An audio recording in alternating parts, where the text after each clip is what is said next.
Welcome to the Fox 54 Weekend Review. I'm Kenesha Dees. It's the only place in North Alabama to get the week's local headlines condensed into one program. Here's a taste of what's ahead.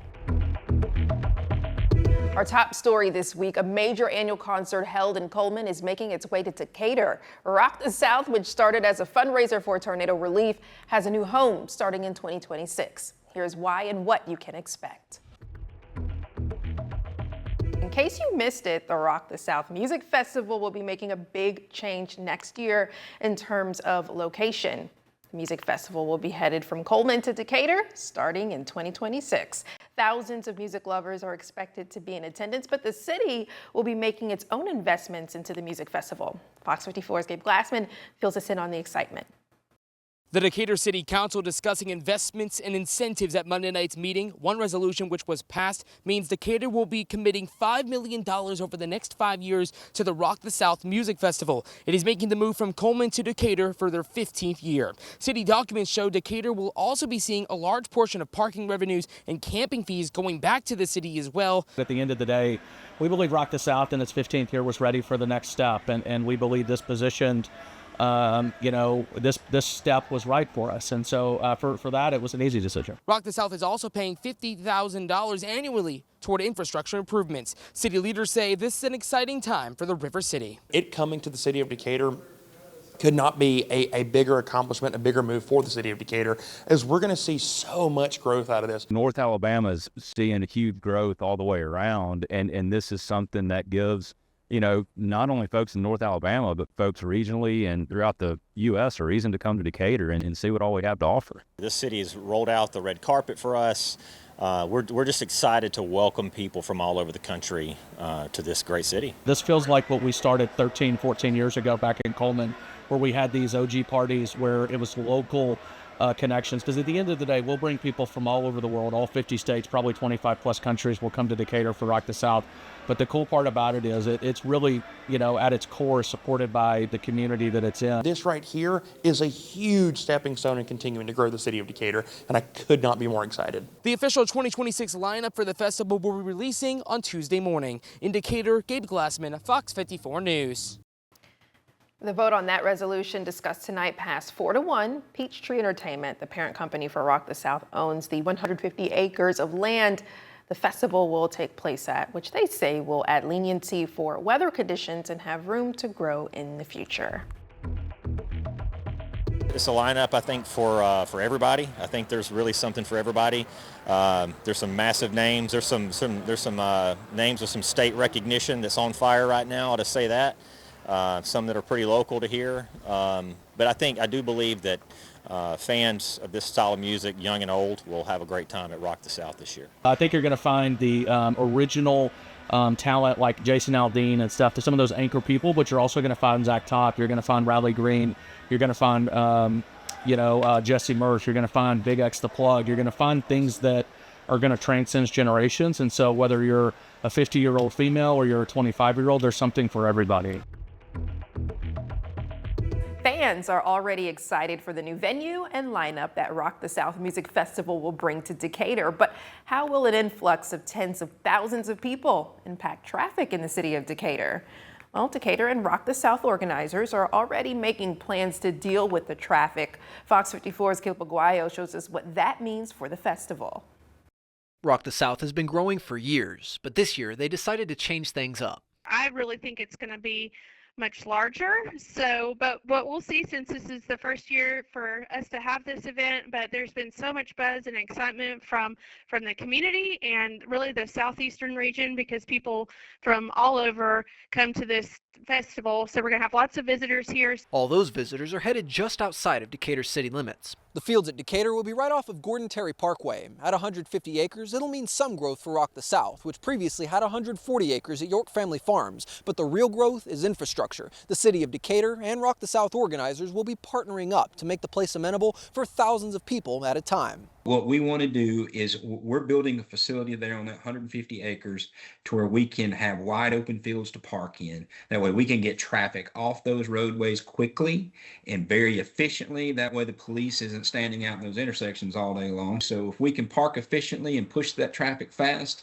then we have no worries. And luckily we get to do this on almost every weekend during the summer, so we're really good at it. The city of Decatur and Rock the South will be improving the surrounding area to accommodate the crowds. Carter Watkins with the city of Decatur said in a statement, planning meetings are being scheduled with city departments, including planning, engineering, police, and fire, along with state/regional partners and event organizers. But Gibson added it's going to take a lot of work to make the festival safe for so many people. It's going to take a lot of public safety as well to make all of this happen. And so I think there's a lot of teamwork and collaboration happening to make sure that people have the best experience possible and are safe when they come to the event itself. The festival itself is scheduled for June 11th through the 13th, and fans are already getting excited. In Decatur, I'm Caleb Aguayo, Fox 54 News.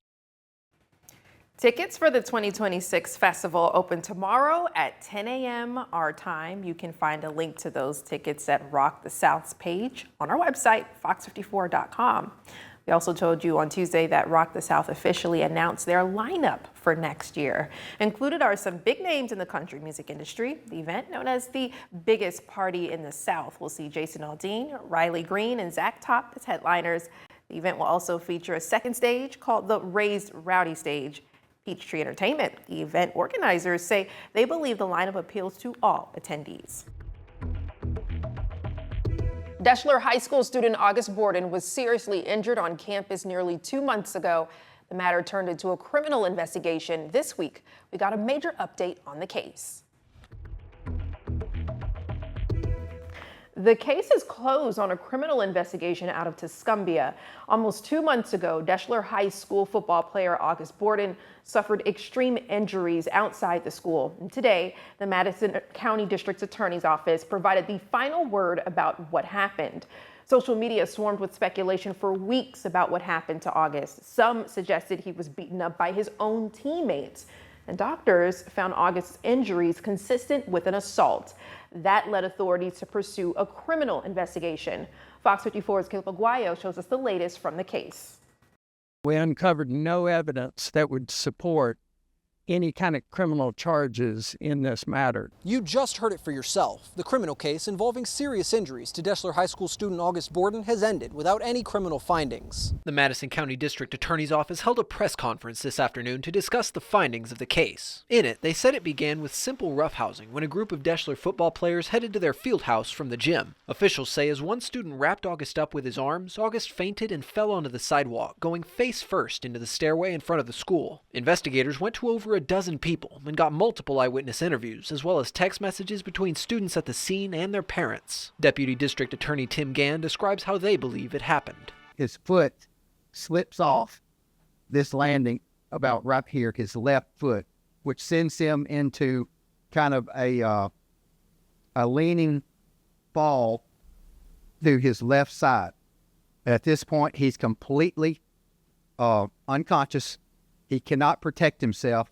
He is falling full force with no hands or no anything to protect himself. His knees hit about right here, and the students describe it as a catapult action when his knees hit, that his upper body goes forward extremely hard, and the first thing that hits is the side of his face and the front of his face. The district attorney's office says there was no evidence to suspect a beatdown, as many speculated on social media when it all first took place. In Huntsville, I'm Caleb Aguayo, Fox 54 News.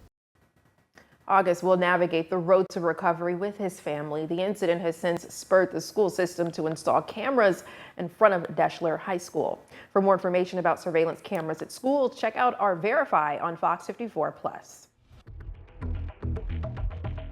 We continue to follow the case surrounding Deschler High School freshman August Borden, who sustained injuries after football practice on campus back in August. But we didn't know the events of what led to those injuries until yesterday. It all started when August sustained orbital and bone fractures after falling down a set of concrete stairs on August 19th, injuries which he was airlifted to UAB Hospital for. On August 23rd, Tuscumbia Police Department announced they were actively investigating the incident. 5 days later, on August 28th, TPD announced the investigation was now being handled by the Franklin County Juvenile Probation Office, while also receiving assistance from the Madison County District Attorney's Office. Fast forward to yesterday, when the DA's office announced there would be no criminal charges stemming from this case. But Fox 54's Gabe Glassman tells us there's still an internal investigation going on. Tuscumbia City School Superintendent Russ Tate tells Fox 54 the district's internal investigation surrounding 15-year-old August Borden's injuries is continuing. TCS is working with outside legal counsel in order to complete their investigation. In a statement, Tate said, with the law enforcement portion of this investigation completed, our attorney can continue with his investigation without risk of inadvertently interfering with law enforcement's investigation. The criminal investigation wrapped up Wednesday. It was led by the Franklin County Juvenile Probation Office with assistance from the Madison County District Attorney's Office. I sat down exclusively with Alabama Attorney General Steve Marshall. He tells me Colbert County had a conflict of interest and the investigation needed to be transferred. Anytime there is a recusal of a local DA, we actually have to sort of ministerially sign a document that allows for another individual who is not of that jurisdiction to be able to handle the prosecution. The DA had a conflict that he made us aware of, said that the Madison County DA would be glad to handle it, and so we allowed that to be able to take place. How important is it that you guys get it right and make sure that there is no conflict of interest, make sure that you guys are getting a fair investigation and a full investigation at that state? I think it's just fundamental to the criminal justice system, right? You don't want the bias to be able to exist. Tuscumbia City Schools says they expect their investigation to be complete in the coming weeks. From the Fox 54 studios, I'm Gabe Glassman. And tonight, the attorneys for August Borden released a statement in part saying, quote, the family remains heartened by the outpouring of compassion. They also want it to be clear that what happened to August changed his life forever. They continue to seek truth, accountability, and transparency in the pursuit of justice for their son, end quote. For the entire statement, go to fox54.com. Huntsville Utilities makes a big investment in the future to keep the lights on in a growing area, including on Redstone Arsenal. Our Caleb Aguayo got a look at their new operations center. You may think of weather alerts as tornado sirens, the forecasting at the National Weather Service, or even your local meteorologists. But local utility companies also have to keep alert. That's to make sure the lights and water stay on when the power grid is hit by weather-related damage. Today, Huntsville Utilities gave us an inside look at a brand new facility aimed at doing just that. Fox 54's Caleb Aguayo takes us there. Huntsville Utilities just opened the doors on a brand new operations center aimed at keeping the power on during severe weather, including tornadoes, flooding, and ice. It's 25,000 square feet of command center, complete with a data room and backup power generation. According to Huntsville Utilities, the goal is to coordinate a response to keep the power on when the weather is at its worst. We can keep up with all of the electronic monitoring equipment that we have for our electric, water, and gas systems. And the people here can dispatch our crews to resolve issues proactively. We can track all of our vehicles and know how to operate the system in the most efficient way possible. The new facility's command center is able to seat well over a dozen employees, all working around the clock. Wes Kelly with Huntsville Utilities says it brings everyone under one roof for a quick response when things go awry. What this is able to do is to get all of our people in one place where we can have that command and control function centralized, protected, and put in the new technology necessary to take things to the next level. Kelly adds that there's an impact on Redstone Arsenal, too. One of the largest employers in the Tennessee Valley, the Arsenal also gets its power through Huntsville Utilities. A knocked-out power grid could mean trouble for tens of thousands of employees. Those systems on Redstone are also being operated through this facility. So it's important to us to build something that not only takes care of Huntsville, but takes care of the national security needs at Redstone. Garrison Commander Aaron Ike tells us this new facility is critical, helping to keep the Arsenal's capabilities online. We're very cognizant of the weather, particularly in the tornado seasons. So the critical missions that we have on the Arsenal, we need to ensure that those are ongoing and maintain those operations.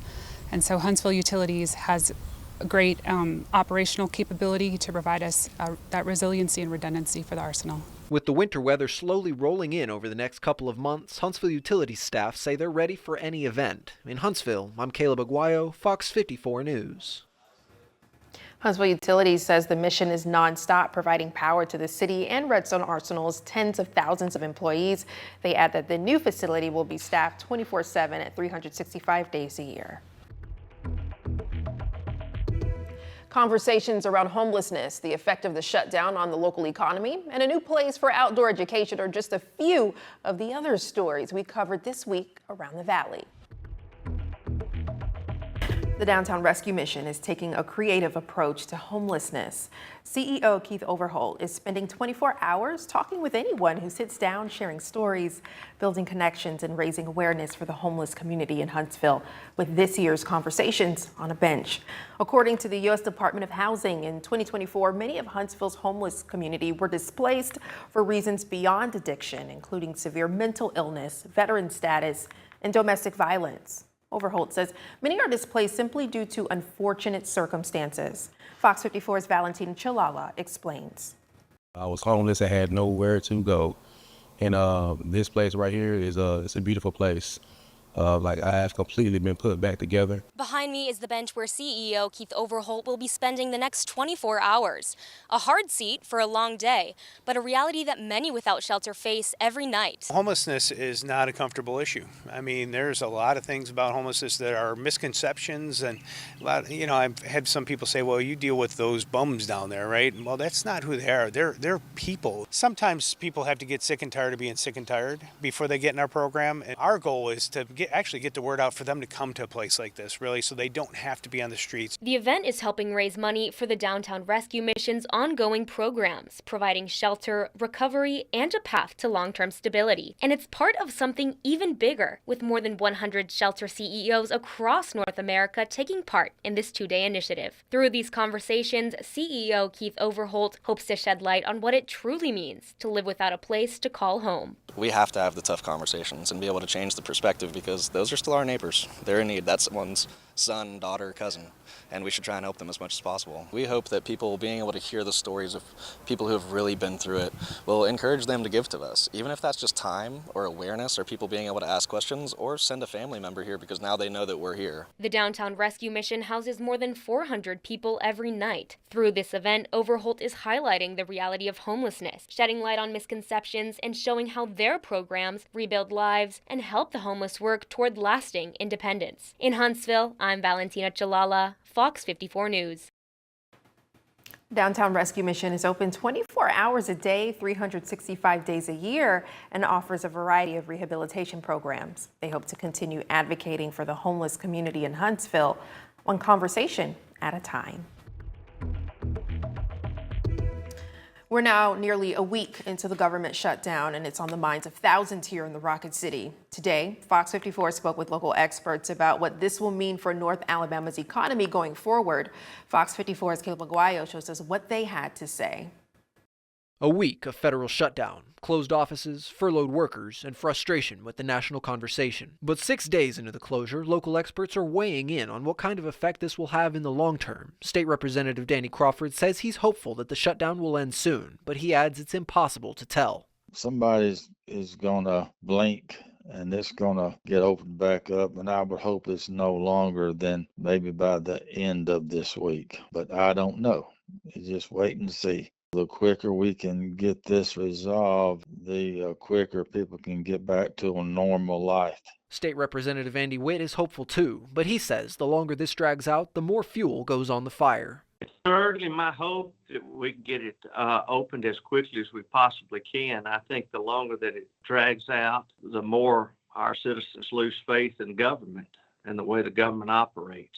The shutdown is affecting over 45,000 workers on Redstone Arsenal, also impacting communities besides just Huntsville. Dr. Jason Imbrogno with the University of North Alabama says, as of now, the shutdown will not impact the regional or national economy, but that could be subject to change. As far as that impact on GDP, impact on consumption is concerned, it would be like saying, well, yeah, so during those 2 weeks, they didn't go out to eat much, and then they get this big bonus check and they go out to eat every day for the week. Last week, President Trump considered firing federal employees instead of putting them on furlough. And just today, Trump threatened to cut the back pay for federal employees after the shutdown ends. Dr. Imbrogno says that could cause some serious economic impacts. If instead you come in and not pay them, right, which again is part of what Trump is threatening, they're going to be out of it, right? They're going to be fired from their jobs. Could that have larger macroeconomic problems? Could that cause problems?